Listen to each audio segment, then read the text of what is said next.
was called How Do You Do It? And I gave it to the Beatles, and they recorded it very dutifully. He was known as the fifth Beatle, the man behind the glass who helped four young musicians reshape music forever. George Martin spent more time with the band than almost anyone else. He witnessed their brilliance, their arguments, and the quiet tensions most fans never saw. For decades, he kept those memories to himself. But later in life, he finally opened up about Paul McCartney, and what he revealed surprised even the most devoted fans. Some of his words were filled with admiration. Others carried frustration. And together, they painted a far more complicated picture of one of music's greatest partnerships. The beginning of something historic. The story began on June 6, 1962, at Abbey Road Studios in London. The Beatles had already been rejected by Decca Records, who famously believed guitar bands were on the way out. But their manager, Brian Epstein, refused to give up. He secured them an audition with EMI's Parlophone label, and George Martin was the man in charge.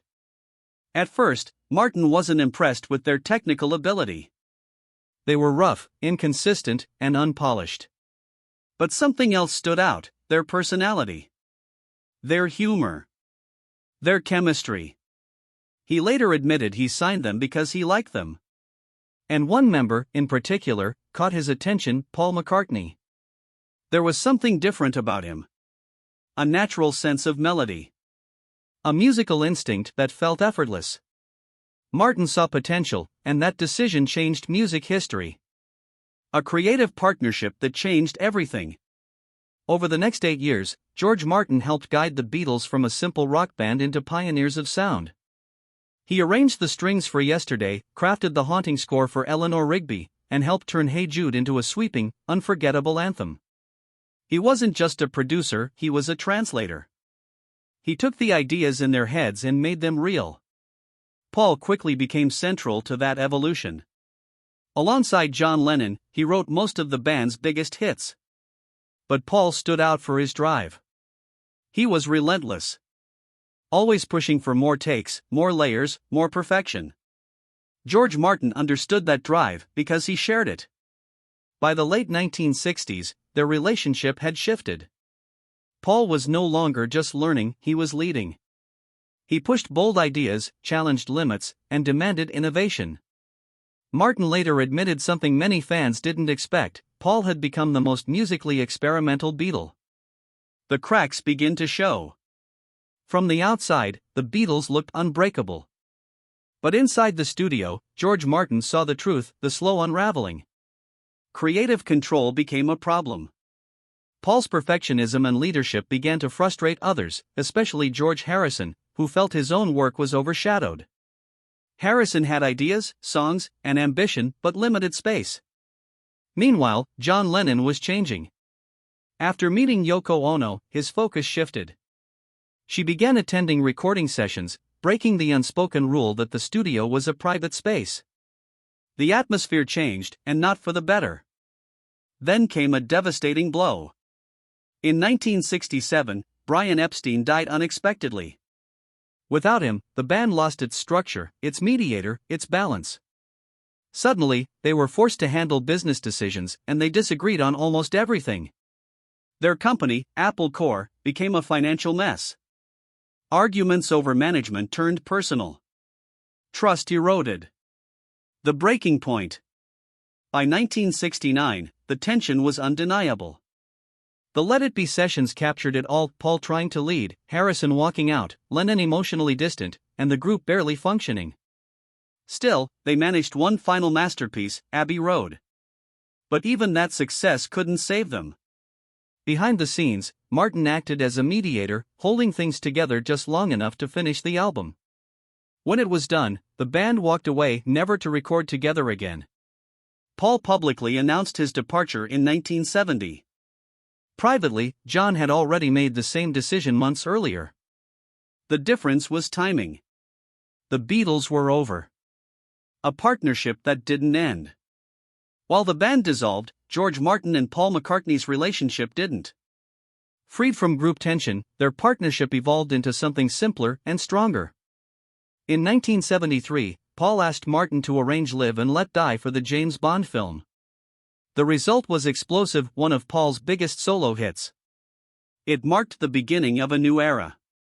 They reunited again in 1982 for Tug of War, a deeply personal album shaped by grief after John Lennon's death.